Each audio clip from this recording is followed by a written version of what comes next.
coffee first.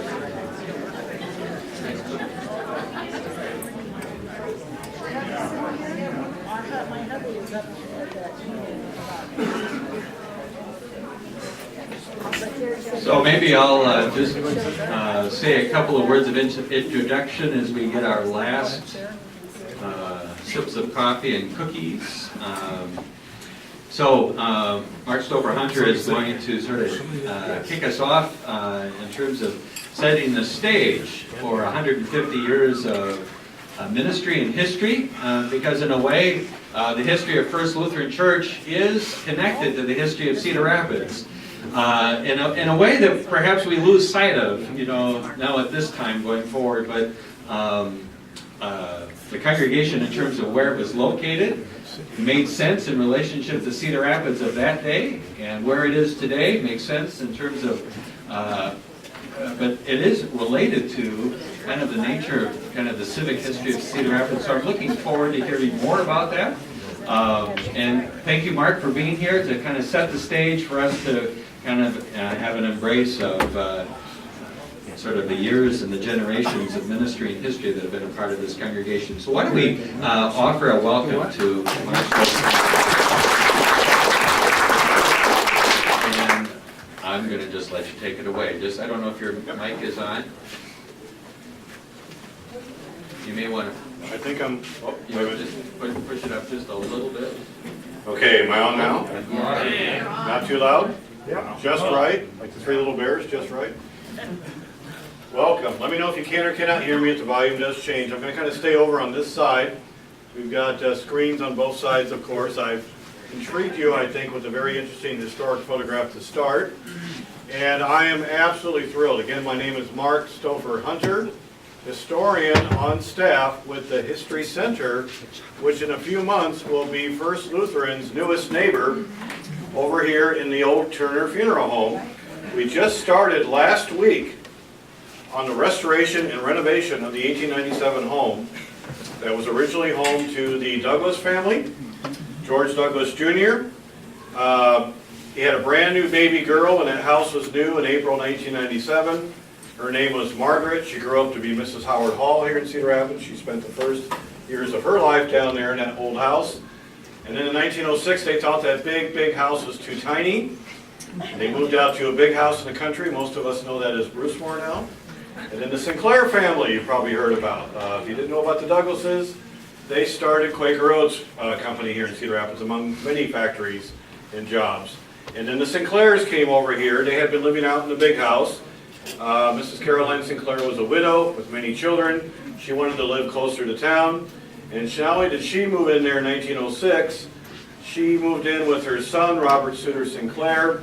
His young wife died shortly after that, and then he was there with his 4 small children and his 2 sisters, Amy and Agnes Sinclair, and that was the case until 1924 when it became the Turner Funeral Home. The Turners themselves are associated with Grant Wood, a wonderful historic house. We can't think of a better place for the official home of the Lynn County Historical Museum, operating as the Lynn County Historical Society, commercially known as the History Center. We are a nonprofit, and we are absolutely thrilled to be part of the Med Quarter along with First Lutheran. So you guys are one important historic landmark here.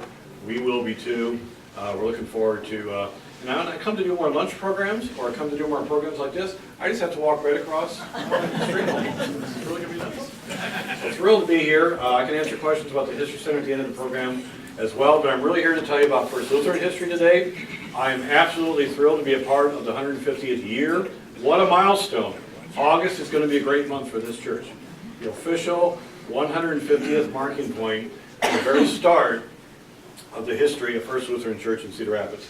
And I'm actually showing you to start off. Let me know during the program if you have an urgent question, because you're seeing something on the screen, you say, I got to know more about what I'm seeing, I got to know more about what Mark the historian is saying. Go ahead and raise your hand and yell it out real quick. I'll try to answer it quickly. I'll leave some time at the end of the program for some more questions. I want to point out that this is the first of 2 presentations I'm doing. I will be focusing today on the earliest history of First Lutheran, and particularly its first 2 permanent buildings in the downtown area. As we know, First Lutheran has been a part of the heart of Cedar Rapids, 3 different locations in the downtown area. And then next week I'll really focus more on this particular location. Quickly review what we talked about today if you're able to come next week. So if you don't think it's going to be the same program next week. Next week will be all new stuff, so you better come next week too. Might even have some real fun pictures in here as well. If any of you have read your own, of course 50 years ago, the church put together this wonderful book on the history of the church, 1968. A couple pictures I did put on the screen from here. If any of you have done your homework and looked at this book or read it, you might recognize this picture of this house. Does anyone here know what this house means to the history of the First Lutheran Church? Any wild guesses? Where they met. Parsonage is an excellent guess. Where they met. Where they met when they had their very first service was in this house. Everything started here. This is the home of one of the earliest founding members of the First Lutheran Church, Jacob Hart. Jacob Hart and his wife. Don't know if Jacob Hart, one of the early founders of this church, is related to Mayor Hart. That's kind of cool, isn't it? That your church starts with somebody named Hart the same year that we have a Mayor Hart. That's kind of interesting, isn't it?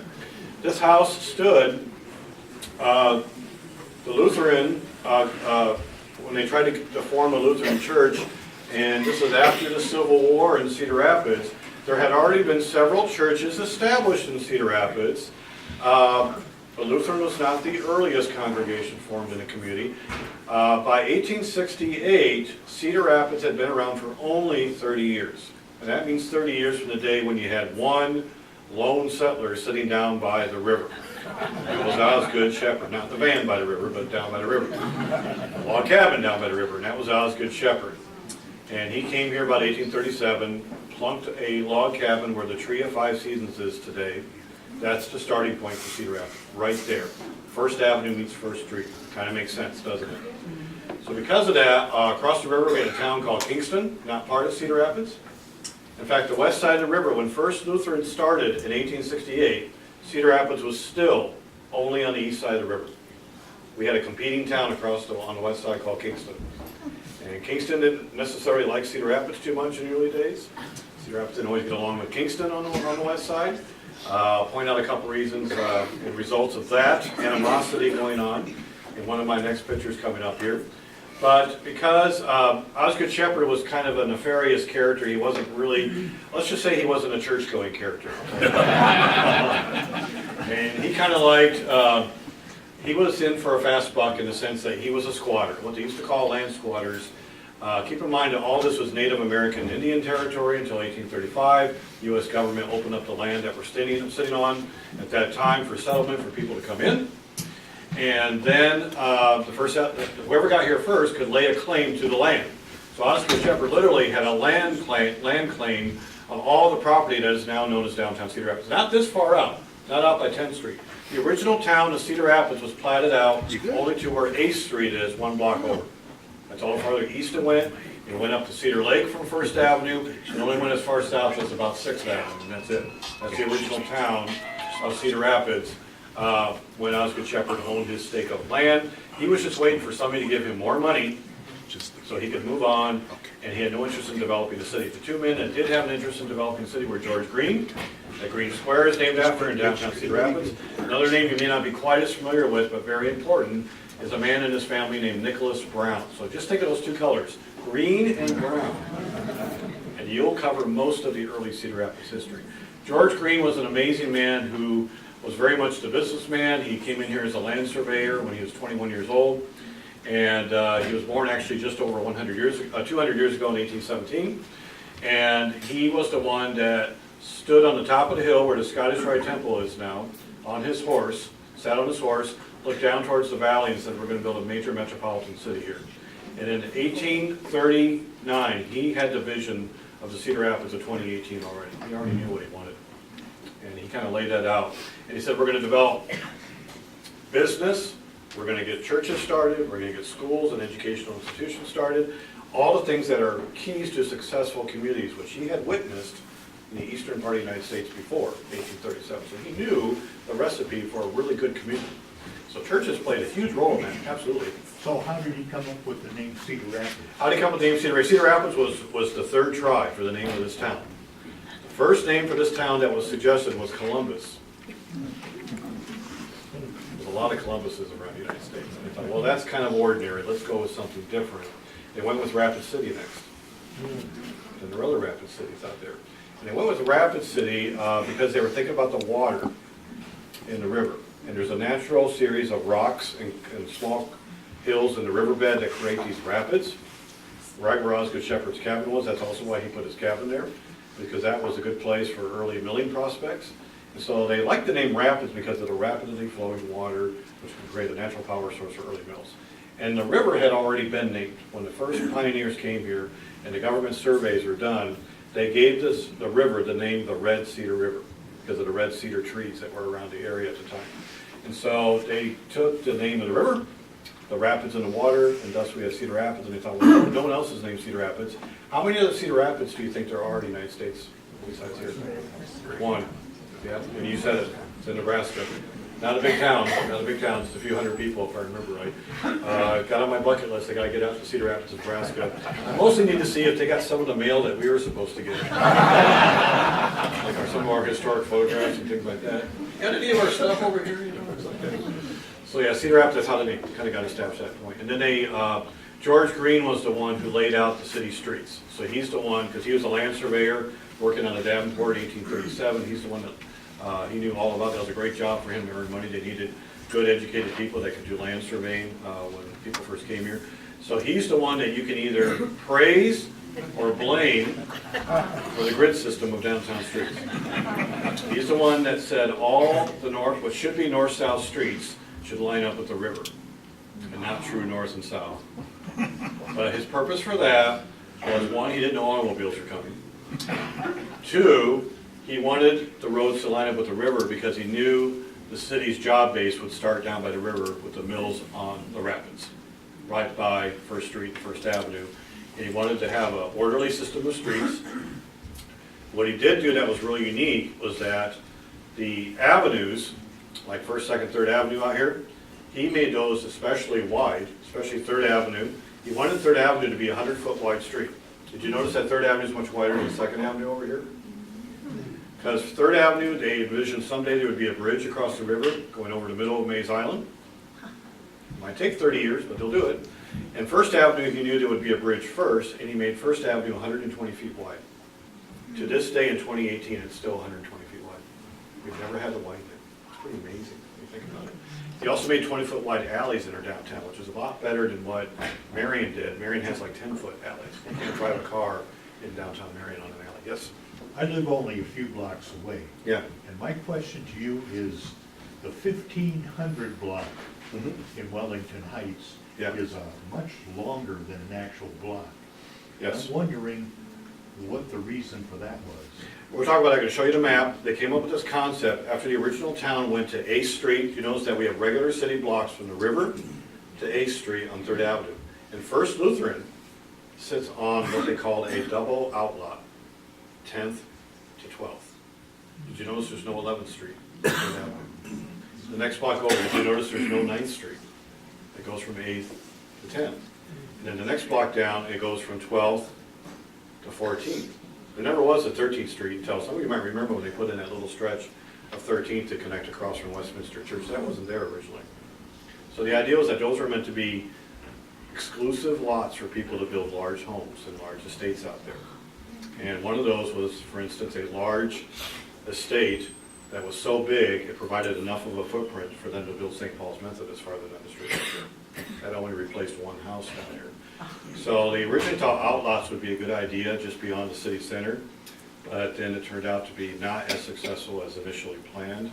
And once they got to, also you're talking about 1500 3rd Avenue, the way it works with the roads turning off to it, like Beaver and some of those. Yeah.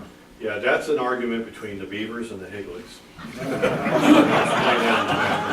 These are really good questions. But isn't it amazing to look at this as far as the church development?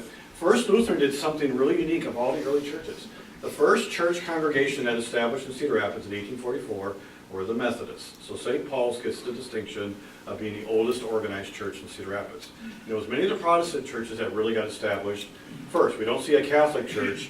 The forerunner of Immaculate Conception doesn't really start until about the 1850s. And they were, of course, always on 3rd Avenue here as well, 2 different locations. So the Methodists, the Presbyterians, the Baptists, what they all did in the early days, in the 1840s and 1850s, and even the early 1860s, for several years, because they didn't have enough funding to have their own church building, they would use rented halls. And the way the downtown developed, remember how I told you how everything started on First Avenue and First Street? The first blocks of commercial buildings, like storefronts, were down on First Street. They used to call it Commercial Street because of the commercial businesses down there. So First Street, from where the interstate is now on B Avenue, all the way down to about 3rd Avenue, was where everybody did their business. So 2nd Street and 3rd Street, which are now the heart of downtown Cedar Rapids, were strictly residential areas. Strictly residential areas. But so no one really had a permanent church building at all in the early 1840s. Nobody did. So they would just like rent the 2nd floor of somebody's storefront, or they would rent out the back room of the general store in downtown Cedar Rapids. But First Lutheran didn't do that. They had an initial couple church meetings here in Jacob Hart's house. Then they immediately went to work because they started after the Civil War. They had the organization and the funding and the know-how to start building their first church building right away. You guys had a church building the very first year that you were organized here in Cedar Rapids. Good job, guys. Maybe you guys wanted to make sure you were really noticed right away.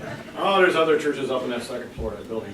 But by the time First Lutheran got started in 1868, keep in mind now, by that time, some of the other churches had already built some fairly substantial buildings in Cedar Rapids, downtown Cedar Rapids. So, in fact, the very same year, 1868, the Baptist church in particular had built an enormous structure on 3rd Street and 2nd Avenue. We'll see some highlights of some of those as well.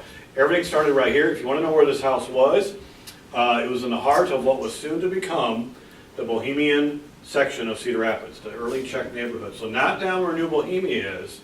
The earliest neighborhood in Cedar Rapids that was full of Bohemian or Czech immigrants was actually 4th Avenue, 5th Avenue, 6th, 7th, and 8th Avenues in the downtown area, where all the big warehouses were built later on. This is 5th Avenue, between 2nd Street and 3rd Street. How many of you remember a company downtown called Noran for a number of years? Yeah. So this sits right where the old Noran, which was originally built as a building for Nash Finch before they went out to Blair's Ferry Road. And there's a church in that building now, Veritas or Veritas? Hope I pronounced, I think it's Latin. So that's where this was. So your beginning is right here. Wouldn't it be a great place to work with the History Center on the historic marker? I'm only asking because we're putting up all these historic markers. You might start seeing them around town. We're hoping to put one up for we are going to put one up for your church this year. All we need is your permission. You'll notice there's one right across 10th Street, across the street from Immaculate Conception. It's called History Happened Here. And we're trying to highlight so people can do their own self-guided walking tours around Cedar Rapids. We're planning to have like 200 of these up all over the city to get everyone more familiar with the area's history. Isn't that a great idea? Yeah. So why not have that? So so all we really need is your permission to do this. So we hope you will do that. So very short-lived experience in the home, and it's hard to imagine all these houses being down there now. You know, in that area. This is like down by the bus station, and down by the where the library was until the flood 10 years ago and so forth. But it all started right there, and this home still stood like this almost up until well into the 1920s, when it got replaced by more railroad tracks for the freight stations down there, and then eventually the Nash Finch building. What's interesting about this house, I want you to remember this house because the second permanent church building for First Lutheran is incredibly close to Jacob Hart's house. And I always wonder how much of a connection there was with that. So, but we'll get to the first site first. So you guys ready for the next picture? Remember the house? Don't you love the horse and the carriage in the front there and so forth? So, but every single downtown street was full of historic looking houses like this, from 2nd Street all the way up to Coe College up here on 10th Street, 12th Street.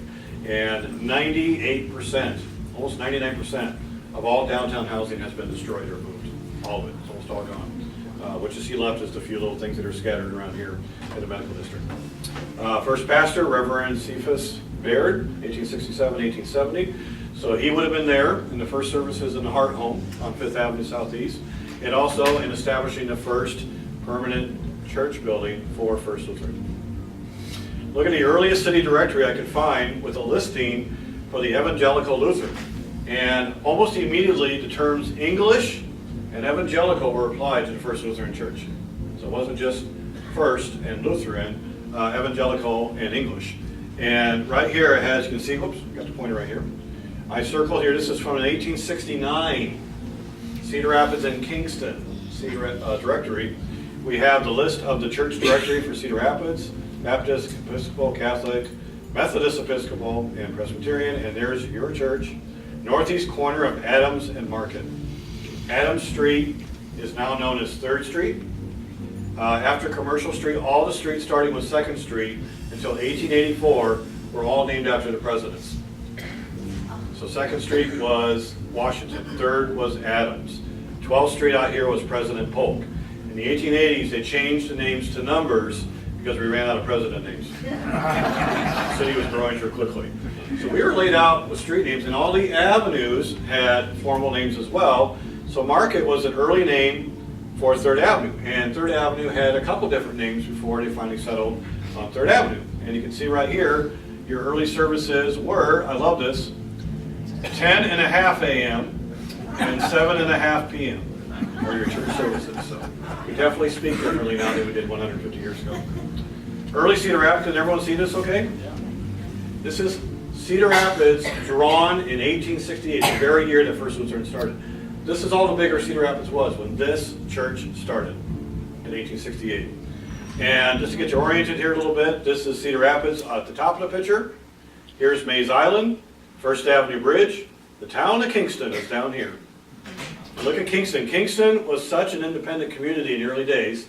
Its leader was Mr. David King, and he was such a dynamic individual that people saw him as the leader of their community, and they named the town after him. So the word Kingston comes from Mr. David King, Mr. King's town, Kingston. That's how that comes about. His son William later started a cement company, which was called King's Concrete and Materials, and they're still around Cedar Rapids today.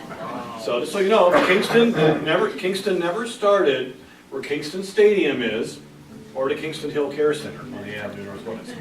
So I'm really glad that since the flood we have brought the Kingston name back to the west side over here. So Kingston, though, Mr. King's neighbors were Robert Ellis and Mr. Bowling to the south, and they did not line up their streets with Cedar Rapids. So the roads turned, so that's why the streets don't make sense in the center of Cedar Rapids today.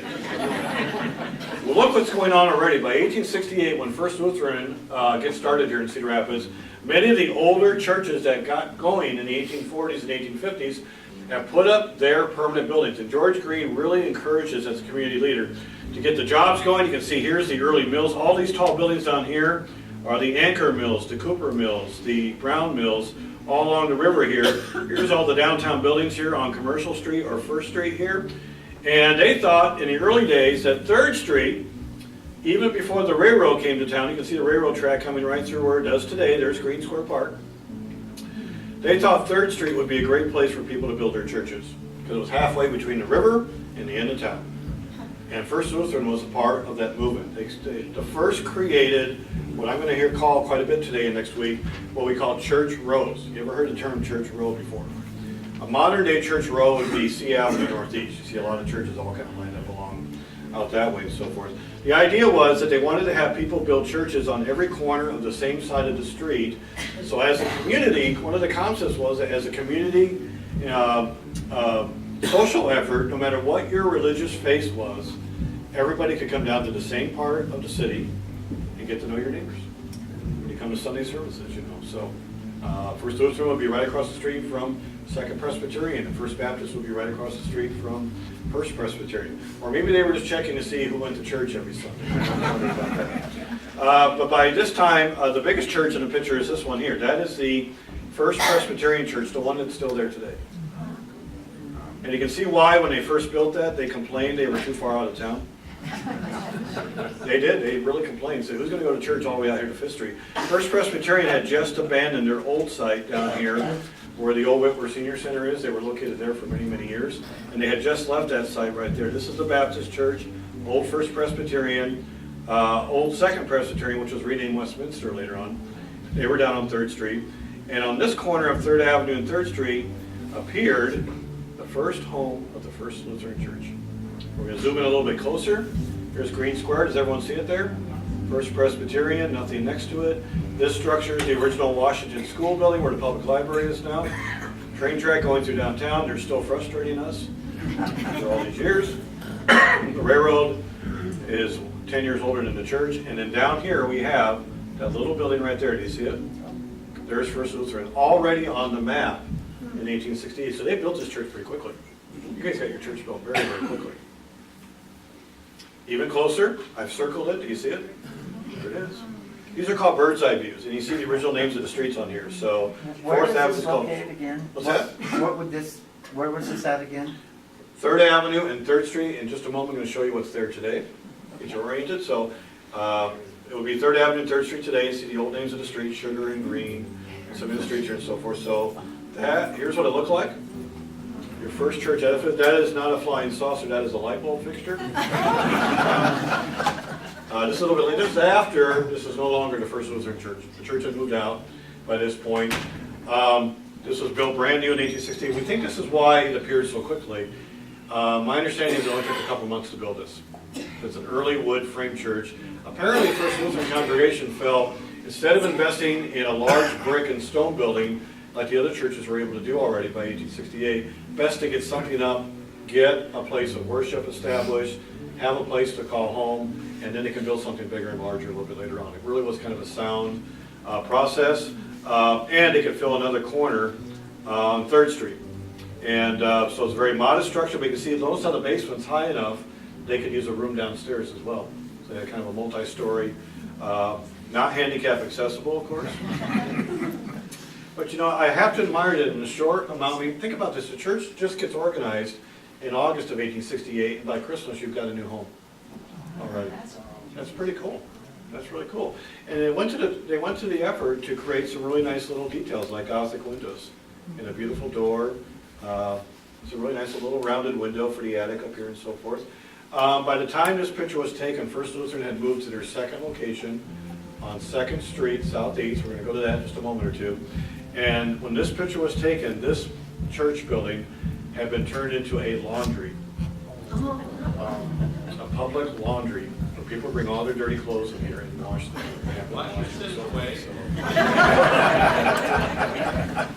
Please don't take that personally. It got converted to commercial uses. It's one of the reasons why First Lutheran decided to move just before 1884 was because the downtown was starting to get commercialized on 3rd Street. It's the same reason why First Presbyterian left to 3rd Street Church Road to go to Green Square.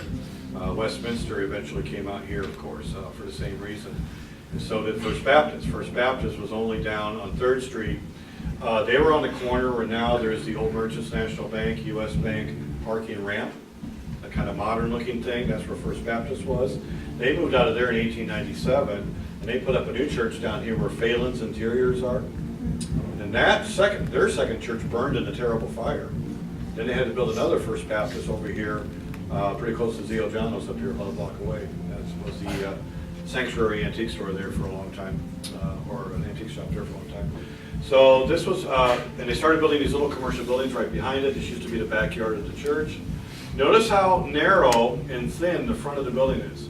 The same width as the building that's there today. You want to see again? Some of you noticed already. This was replaced in 1895 by this structure. Oh, wait a minute, not yet. It's the next picture. This one right here. Area Bank.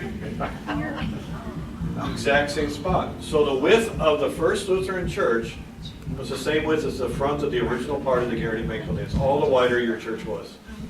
What was that? And of course, they've added on to this building. They did later in 1909.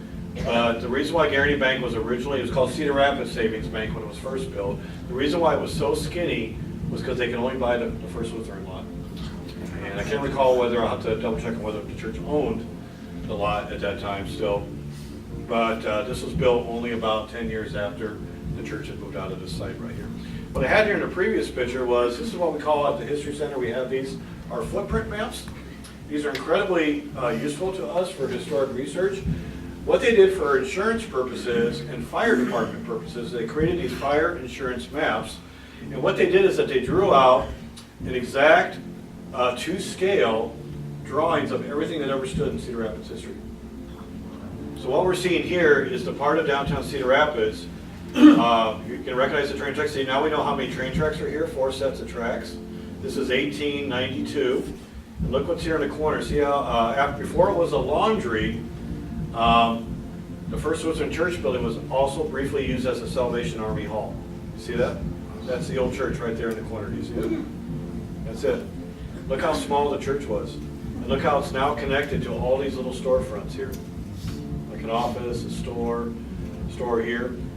This is now the site of the old Whitmer Senior Center. They're getting ready to build a new government building. See, it says foundation for new government building to be fireproof. And that would later be the first federal courthouse, which later became the Whitmer Senior Center, the first incarnation of that. So Garrity Bank later replaced, there were a bunch of houses here. Every time you see something that says DWG, that's a dwelling, that's somebody's house. This is later where the World Movie Theater was built. So they have dwellings, they would color code everything. If everything is yellow, it's made out of wood frame. If you see something that's pink, it's made out of brick. If you see something that's blue, it's made out of stone. So now we can solve a lot of arguments. People don't argue with us anymore about where things were. Nope, church was right there in the corner. We have the map here that kind of proves it. And the idea was, and look how it has the original addresses. So the original address for First Lutheran Church was 64 Park Avenue. When it was called Park Avenue. And I think I have that one of the next items here. So there's the church site. Here it is. Look at that, Lutheran Church, 64 Park Avenue. The original. So maybe you guys could have like some room in here called 64 Park Avenue. Maybe have a fashion clothing line. Sounds kind of swanky, doesn't it? Park Avenue. I always try to work with new developers on historic facts like this, because you remember they were proposing a new 30-story building downtown this last year by Line Tender, and they were going to call it One Park Place. You know why? Because I told them that 3rd Avenue used to be called Park Avenue, and they were thinking about bringing the park name back. That's pretty cool. Okay, now the church services have changed a little bit. Now you're meeting at 10:45 a.m. and 7:45 p.m. The Sunday school is now offered at 9:30 a.m. And this is the year 1877. There's a church right there. Okay. A little bit later, we have 1888. Now the church has moved to 2nd Street. Your new address is now 103 2nd Street. These are the old address systems. What used to be 64 Park Avenue. Not only did we make it confusing for anybody studying Cedar Rapids history, we changed the names of the streets. We went ahead and changed all the addresses in the 1890s. So what used to be 64 Park Avenue is now 300 3rd Avenue. That makes your head spin, doesn't it? So a lot of times when people come to the History Center and they want to research their house or anything else, they have to remember those kind of important facts. Because sometimes people make mistakes when they put together history books and they don't realize that there was an address change and a street name change at that point. So I like how in the 1888 city directory we've got a little blurb here about Lutheran Church. By this time they'd moved to their new location at 103 2nd Street. That would correspond to 415 2nd Street today. They changed the names of streets. They haven't changed the names of the addresses yet. Organized in 1868 by Mr. Baird. First house of worship was erected at the corner of 3rd Avenue and 3rd Street, and the present very commodious church. Do you know you guys were very commodious? Is now at the present very church being very commodious. Was built in 1882. What does commodious mean? What's that? What does that mean? It means it was very accommodating for the congregation. You guys liked it. It was warm and fuzzy. And then, of course, we have the Reverend Pastor at that time, Reverend Miller, is right there as well. So let's go to the second church site. Remember the last picture I showed you, the map of Cedar Rapids, and Cedar Rapids ended right at Green Square? Here's Green Square. Look how much the city has grown in just 20 years. It's 20 years of growth. Only 20 years of growth. By this time, it's 1889. Mays Island has a bridge across at 3rd Avenue. They really upped the idea of people thinking about moving things like churches to 3rd Avenue, especially after a newer bridge was put there in 1910, which, that's the year of this building. We'll be talking about that next week. But anyway, downtown has expanded to 2nd Street and 3rd Street, so nobody wants to have a church on 3rd Street anymore. What First Lutheran did is that because they saw the growth of downtown going towards the train tracks on 1st, 2nd, and 3rd Avenue, they thought in 1882 that instead of going east like many of the other early churches were, like Immaculate Conception, got started out here on 7th Street and 3rd Avenue, a couple blocks down. They thought that maybe we should go to the south, where it was mostly Bohemian immigrant residential. And the Sinclair Packing House had opened up by this time on the south end, where all the cows and piggies went to market. And the little Bohemia area had kind of been created by that point. And that residential did still extend all the way to 4th Avenue. And so they looked at that, and there weren't really a lot of churches down here anyway at this point. And it was very highly residential in 1882. So they looked at what they thought was a quieter, more residential, peaceful neighborhood down on 2nd Street to 4th and 5th Avenues. One thing of note, you might notice up here, you had a question earlier about the weird streets down here. This is, know how 3rd Avenue goes and crashes into this horse racing track up here. And that's where St. John's Methodist is now. There used to be a circus grounds, carnival grounds, horse racing track here at one point. This big rectangle here says actually not William, Wellington Higley's Farm, it says right here. Wellington Heights gets its name from Wellington Higley. So the Higleys owned all this land, and the Beavers owned this land, and the Beavers wanted to keep having the streets go this way, and the Higleys wanted to have their streets line up with Mount Vernon Road, so they clash at 3rd Avenue. Everything crashes at 3rd Avenue right there, and that started right after First Lutheran here at 14th Street. But here we see the example of the double blocks we talked about. You see how we have squares for downtown Cedar Rapids, and you get out here, here's 8th Street, and look what happens, big rectangular double blocks that we're sitting on right now. So we are sitting on one of those right now, and they did double blocks between the 8th and 10th, 10th and 12th, and 12th and 14th, and then they went to different patterns into this neighborhood later on. This large structure here is actually the old Jackson Elementary School, which stood where Living Center West is now, one block over. There was an old Jackson school there. At that time, it was at the end of town, and it was pretty close to First Lutheran. Here's an empty field here, where we've been told that when the Wright brothers lived in Cedar Rapids, you know, they lived here as kids, in the same neighborhood as First Lutheran, that they used to run in this field and practice the toy their dad brought home that flew in the air. Actually happened right there. So First Lutheran was looking down here. They thought 3rd Avenue and 3rd Street was getting a little too crowded. Here's a closer view of it. I've got it circled here. Can you see the big black shape? Here's the roof of the church. Here's the 3rd Avenue Bridge. Here's Mays Island, 1st Street, 2nd Street. This is your second home, right here in the 400 block of 2nd Street. For more modern, for most of you, how many of you have been here long enough that you remember when all the stores were downtown? Who remembers a store downtown called Kenwood House Furniture Store? Yeah. Exact spot pretty much where First Lutheran's second location was. Remember how that got removed to build the bus station?